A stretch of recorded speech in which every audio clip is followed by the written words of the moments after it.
तो मेरे प्यारे, मैं यदि आपको जानकारी के हिसाब से बता दूं तो ये जो चैनल दिख रहा होगा स्टडी स्टेबल, ये 2022 से बिहार बोर्ड के छात्रों को गाइडेंस करता है। यहाँ से मैं जो है ना 300 प्लस टॉपर दे चुका हूँ और ये सभी टॉपर मेरे नोट से पढ़ाई किए हुए हैं। हेलो नमस्कार प्यारे, मैं आप सबों का भाई रंजित भैया। यदि प्यारे आपका भी सपना है 400 प्लस पाने का तो आपको यह वीडियो लास्ट तक देखना होगा, क्योंकि मेरे प्यारे यदि आप ये दो काम करते हो तो आपका 400 प्लस बिल्कुल ही संभव है। क्योंकि कहा जाता है ना कि यूं ही जज्बा रहा तो हर मुश्किल का हल निकलेगा, जमीन बंजर हुई तो क्या वहां से भी जल निकलेगा। न हो मायूस न घबरा ए मेरे साथी अंधेरे से, क्योंकि उन्हीं रातों के दामन से सुनहरा कल भी निकलेगा। तो मेरे प्यारे चलिए करते हैं हम अपनी चर्चा की शुरुआत। तो मेरे प्यारे, यदि मैं आपको जानकारी के हिसाब से बता दूं तो मैंने खुद अपने बोर्ड एग्जाम में चाहे क्लास 10th या 12th में हो तो 85% से प्लस ही नंबर लाया है। इसीलिए आप यह वीडियो को लास्ट तक देख सकते हैं और आप अपने बोर्ड एग्जाम में 400 प्लस का धारा पार कर सकते हैं। तो मेरे प्यारे चलिए करते हैं हम अपनी चर्चा की शुरुआत। तो मेरे प्यारे, मैंने क्या लिखा है कि बस और बस ये दो काम यदि करते हो तो 400 का गारंटी मैं दे रहा हूँ। लेकिन मेरे प्यारे, आपको भी मेहनत करना होगा। किस प्रकार से मेहनत करोगे वो भी मैं बताऊंगा, तो इसलिए आप इस वीडियो को लास्ट तक देख सकते हैं। तो मेरे प्यारे देखो, यदि आपका भी लक्ष्य है 400 प्लस पाने का तो आपको जो है ना बस और बस ये दो काम करना होगा। कौन से दो काम करना होगा वो जानते हो मेरे प्यारे? मैं मानूंगा, देखो मेरे प्यारे, आपके पास आपके बोर्ड एग्जाम में जो है ना ये 400 प्लस पाने के लिए आपको क्या करना होगा जानते हो? देखो, यदि आप 400 प्लस पाना चाहते हो, आपके पास जो है ना कितने सब्जेक्ट हैं? 5 सब्जेक्ट हैं। लेकिन 5 सब्जेक्ट में यदि आप हर एक सब्जेक्ट में 80 नंबर लाओगे तभी ना 400 का दायरा पार कर सकता है। लेकिन किस प्रकार से लाओगे? मैं आपको जो है ना मैं मानूंगा कि आप इंग्लिश सब्जेक्ट को लेकर मानूंगा कि यदि आप इस प्रकार से हर एक सब्जेक्ट को पढ़ाई करते हो तो 400 प्लस संभव हो सकता है। देखो मेरे प्यारे, यदि आप चाहते हो कि मैं 400 प्लस लाऊं तो आपको सबसे पहले जानते हो आपके बोर्ड एग्जाम में कौन कौन पार्ट्स होते हैं? या तो ऑब्जेक्टिव पार्ट्स होते हैं, दूसरा सब्जेक्टिव पार्ट्स होते हैं। तो ऑब्जेक्टिव पार्ट्स और सब्जेक्टिव पार्ट्स को किस प्रकार से पढ़ाई करोगे? देखो मेरे प्यारे, आप ऑब्जेक्टिव पार्ट्स में आप मान कर चलता हूं मेरे प्यारे, मैं मानता हूं कि आप इंग्लिश की पढ़ाई कर रहे हो और इंग्लिश में आप चाह रहे हो कि मैं 85 नंबर लाऊं। यदि आप इंग्लिश में 85 नंबर लाते हो तो इसी प्रकार से आप मान सकते हो कि मैं हर एक सब्जेक्ट में 85 नंबर ला सकता हूं। इसीलिए आप एग्जाम्पल मान सकते हैं, ठीक ना?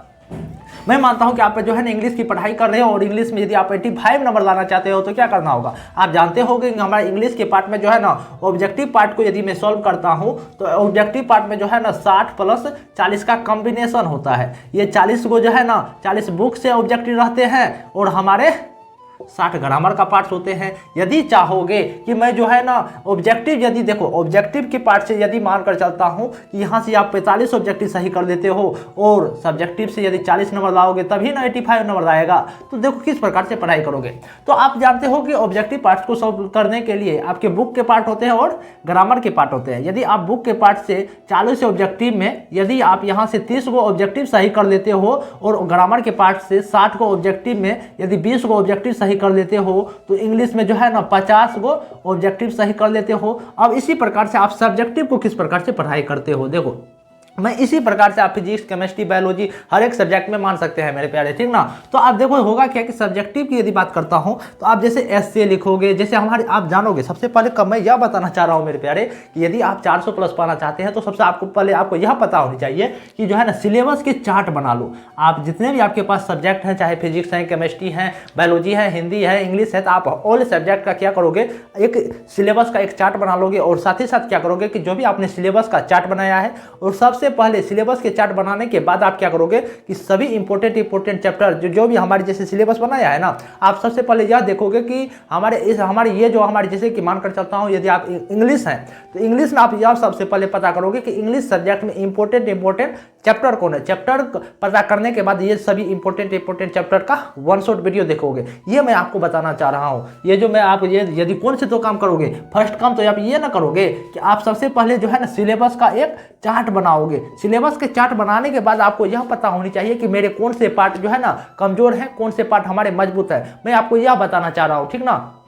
और अब दूसरा कौन से काम करोगे वो मैं थोड़ा देर में आपको बताता हूं। देखो जैसे कि वही मैं बता रहा था सिलेबस, जैसे आपने क्या किया सिलेबस का चार्ट बना लिया, हर एक सब्जेक्ट का सिलेबस का जैसे आपने चार्ट बनाया तो आपके सब्जेक्ट में ऑब्जेक्टिव पार्ट्स होते हैं और सब्जेक्टिव पार्ट्स होते हैं। तो ऑब्जेक्टिव पार्ट्स में जो होंगे ना, मैं इंग्लिश को लेकर बता रहा था कि बुक के पार्ट्स और ग्रामर के पार्ट्स, इसी प्रकार से आप मान सकते हैं फिजिक्स, केमिस्ट्री व बायोलॉजी में। तो सब्जेक्टिव पार्ट्स का आप किस प्रकार से तैयारी करोगे, सब्जेक्टिव पार्ट्स में आपको इस प्रकार से तैयारी करना होगा। जो भी आपको देखो अभी से क्या करोगे कि जैसे मान कर चलो कि फिजिक्स है, केमिस्ट्री है, बायोलॉजी है, मैथमेटिक्स है, हिंदी है, इंग्लिश है, आप ये सभी चैप्टर का जो है सब्जेक्ट का जो है ना वन शॉट कह सकते हो। पहले इंपॉर्टेंट चैप्टर छांट कर इन सभी चैप्टरों का वन शॉट वीडियो देखोगे। VVI आप टॉपिक को सिर्फ और सिर्फ पढ़ने का प्रयास करोगे। यदि आप ये चीज़ें करते हो सब्जेक्टिव के लिए और ऑब्जेक्टिव के लिए भी, यदि आप कह सकते हो कि अच्छे से मतलब ब्रिटलेट का यदि आप क्वेश्चन में लगाते हो, साथ ही साथ आप क्या करते हो जो प्रीवियस ईयर के यदि क्वेश्चन लगाते हो, गैस पेपर को बनाते हो, मॉडल पेपर को भी यदि आप पढ़ाई करते हो तो जो है ना आपका सब्जेक्टिव भी क्लियर हो सकता है। तो आपको मैं यह बताना चाह रहा हूँ कि 400 प्लस पाने के लिए सबसे पहले आप क्या करोगे कि एक सिलेबस का एक चार्ट बनाओगे। यदि आप सिलेबस का चार्ट बना लेते हो तो मानकर चलता हूँ कि 35% यहाँ से तैयारी हो जाता है।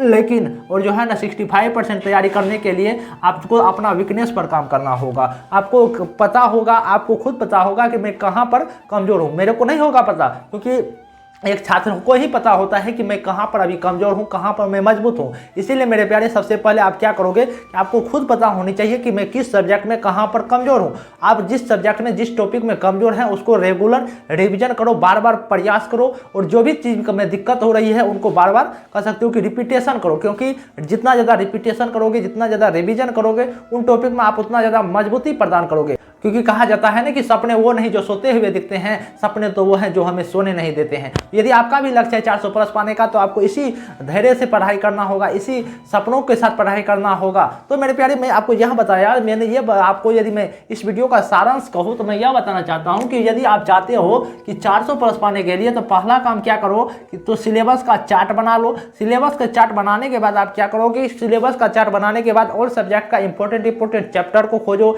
चैप्टर खोजने के बाद उन सभी चैप्टर का वन शॉट वीडियो देख लो। वन शॉट वीडियो देखने के बाद एक बार खुद से पढ़ाई कर लो, ठीक ना। दूसरा काम मैंने यह बताया कि जो भी आपको लगता है कि मैं यहाँ पर कमजोर हूँ, इस टॉपिक में कमजोर हूँ, इस चैप्टर में कमजोर हूँ, तो उन सभी चैप्टर को, उन सभी टॉपिक को बार बार रिवीजन करो, अपने गुरुओं का हेल्प लो। यदि इस प्रकार से आप पढ़ाई करते हो तो जो है ना मेरे प्यारे आपका भी 400 प्लस आ सकता है। क्योंकि कहा जाता है ना कि मंजिल मिले ना मिले, यह हमको दर की बात है, हम कोशिश भी ना करें ये तो गलत बात है, ठीक ना मेरे प्यारे। तो मेरे प्यारे मैं यदि आपको जानकारी के हिसाब से बता दूं तो ये जो चैनल दिख रहा होगा स्टडी स्टेबल, ये 2022 से बिहार बोर्ड के छात्रों को गाइडेंस करता है। यहाँ से मैं जो है ना 300 प्लस टॉपर दे चुका हूँ और ये सभी टॉपर मेरे नोट से पढ़ाई किए हुए हैं। तो मेरे प्यारे यदि आप भी चाहते हैं कि मेरे नोट्स लें तो आपको मेरे कॉन्टैक्ट नंबर 89 69 90 5248 पर कॉल करना होगा। यदि आप यहां पर कॉल करते हैं तो आपको पता चल पाएगा कि किस प्रकार से आप मेरा नोट्स ले सकते हैं। तो मेरे प्यारे यदि आप कोई इसी प्रकार की वीडियो देखना चाहते हैं तो आप इस चैनल को लाइक, कमेंट, सब्सक्राइब जरूर करें। नमस्कार मेरे प्यारे।